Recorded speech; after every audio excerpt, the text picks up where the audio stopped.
Shalom, peuple de Dieu. Que le Seigneur vous bénisse de là où vous êtes. Tu es en train de nous suivre par cette émission Pain de vie. Que le Seigneur vous bénisse. Seigneur, nous te bénissons. Nous laissons ce moment entre tes mains. Sois avec nous du début jusqu'à la fin. Bénis mon frère, ma sœur, qui est en train de nous suivre partout là où il est. Que ta bénédiction soit son partage. Au nom de Jésus. Amen. Nous voulons parler d'un petit thème qui dit un homme face à sa destinée. Un homme face à sa destinée ou une personne face à sa destinée. Et lorsqu'on parle de la destinée, on voit l'avenir. Lorsqu'on parle de la destinée, on voit la vieillesse d'une personne. Alors, il y a un chemin tracé qu'on doit suivre pour arriver à la destinée ou encore à la destination.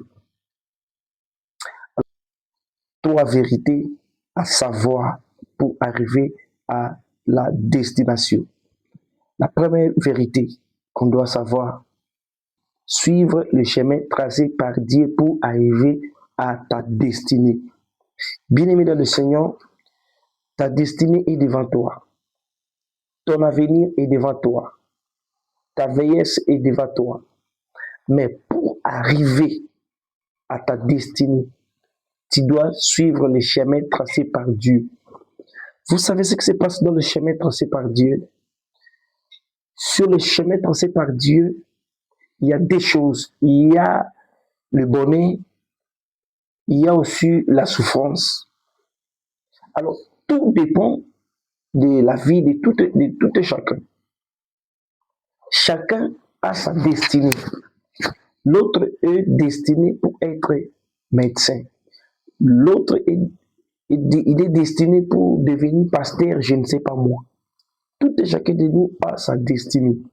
Mais le chemin qui amène vers la destination, c'est le chemin qui est tracé par Dieu.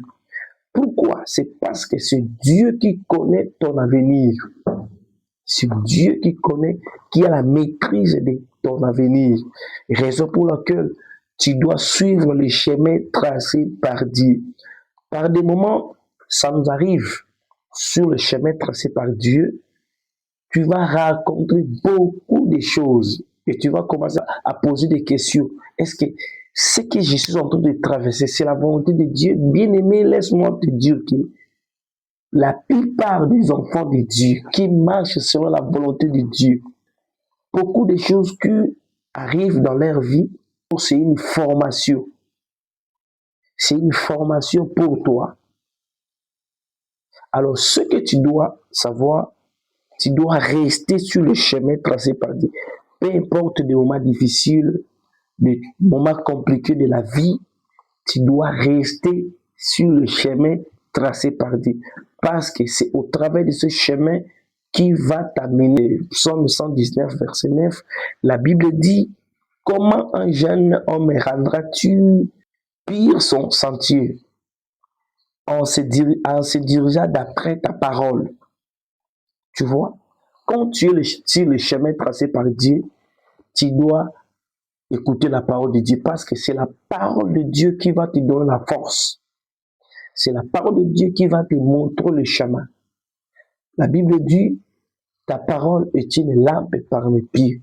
Quand tu marches sur le chemin tracé par Dieu, tu dois marcher ensemble avec la parole de Dieu. Tu dois commencer à côtoyer la parole de Dieu, à vérifier ce qui se passe dans ta vie par rapport à la parole de Dieu, à la lumière de la parole de Dieu. Alors que Jésus dit dans Jean chapitre 14, verset 6, il dit, je suis le chemin, la vérité et la vie. Comme Jésus est le chemin, tu dois suivre Jésus qui est la parole. Tu dois vivre sur ce chemin la parole de Dieu. Tu dois pratiquer la parole de Dieu. Deuxième des choses que l'homme doit savoir pour arriver à sa destinée, pour toucher à son avenir. Deuxième des choses, Fais ce que tu es capable de faire. Exode chapitre 18, verset 21. Ici, Jéthro, le beau-père de Moïse, est en train de dire à Moïse, il dit ceci: choisis parmi le peuple d'Israël les hommes capables, créant Dieu, des hommes intègres, ennemis de la cupidité, établis-le sur eux-mêmes comme chef de 1000, chef de 100, chef de 50, chef de 10, des hommes capables. Ici, la Bible est en train de parler à ce qui concerne la capacité. Ta capacité va t'aider à arriver à ta destinée, ta capacité. Alors, j'ai une question à vous poser. De quoi est-ce que tu es capable sur ce monde, sur la terre? De quoi est-ce que tu es capable? Tu es capable de quoi? Tu es capable de quoi pour faire arriver à ta destinée? Les autres sont capables de voler. Les autres sont capables de faire les kindumba pour arriver à sa destinée. Mais la capacité dont on parle ici, c'est la capacité de faire de bonnes choses dans la vie. Tu vois, la capacité de faire de bonnes choses dans la vie. Si tu n'es pas capable de faire quelque chose, la pauvreté va te surprendre. La pauvreté. La Bible dit, Jéthro est en train de dire à Moïse, chercher les hommes capables de faire quelque chose. Bien-aimé, sois capable de travailler pour ta destinée. Sois capable de faire quelque chose pour ton avenir. Si tu ne travailles pas aujourd'hui, ta vieillesse est aux alabiétés. Parce que tu n'as pas bien travaillé. Tu n'as pas bien travaillé maintenant. Dans le présent, tu dois travailler très bien. Tu dois faire travailler ta capacité pour arriver à ta destinée. À ta destinée. Pour arriver à ta destinée. Troisième des choses pour clore, c'est que l'homme doit savoir pour arriver à sa destinée. Troisième des choses, il doit avoir une bonne conscience. La bonne conscience va t'aider de ne pas faire de n'importe quoi, de ne pas vivre dans la cupidité, de ne pas vivre dans des débauches. Parce que si vous n'avez pas la bonne conscience, bien aimé, tu vas pratiquer des choses qui vont te faire tomber, qui va te faire échouer, qui va te ramener à l'échec. Si vous perdez la bonne conscience va t'aider.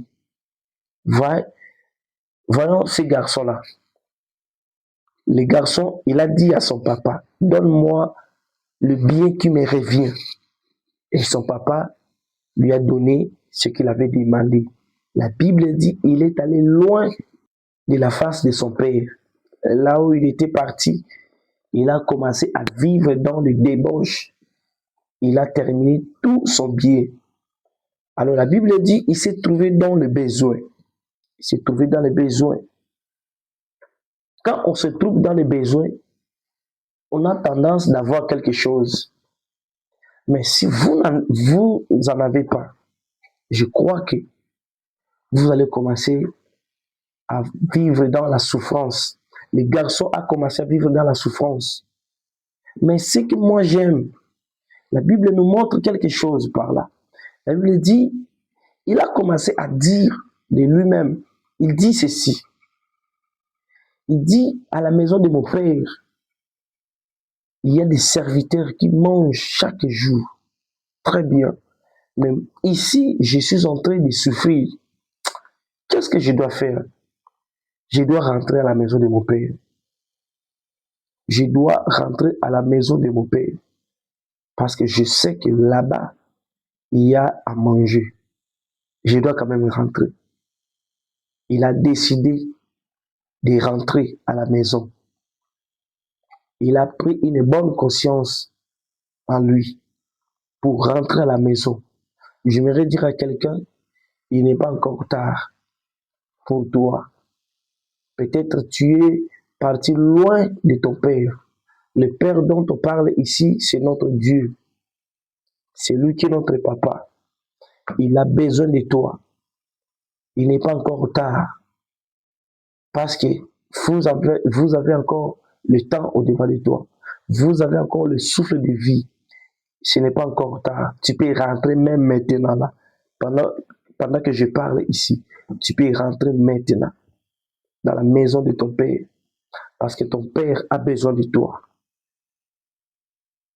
Ton Père a besoin de toi. Le garçon a décidé de rentrer à la maison.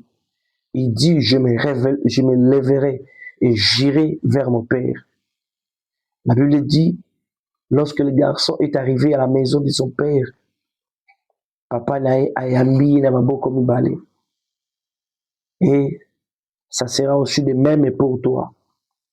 Si tu rentres ce soir pendant que je parle à la maison de ton père, il y aura une fête au ciel. Ne te juge pas de ce que tu as fait. Ne te condamne pas de ce que tu as pratiqué. Mais regarde l'amour de ton père. qu'il a besoin de toi. Il a besoin de toi. Que Dieu vous bénisse abondamment.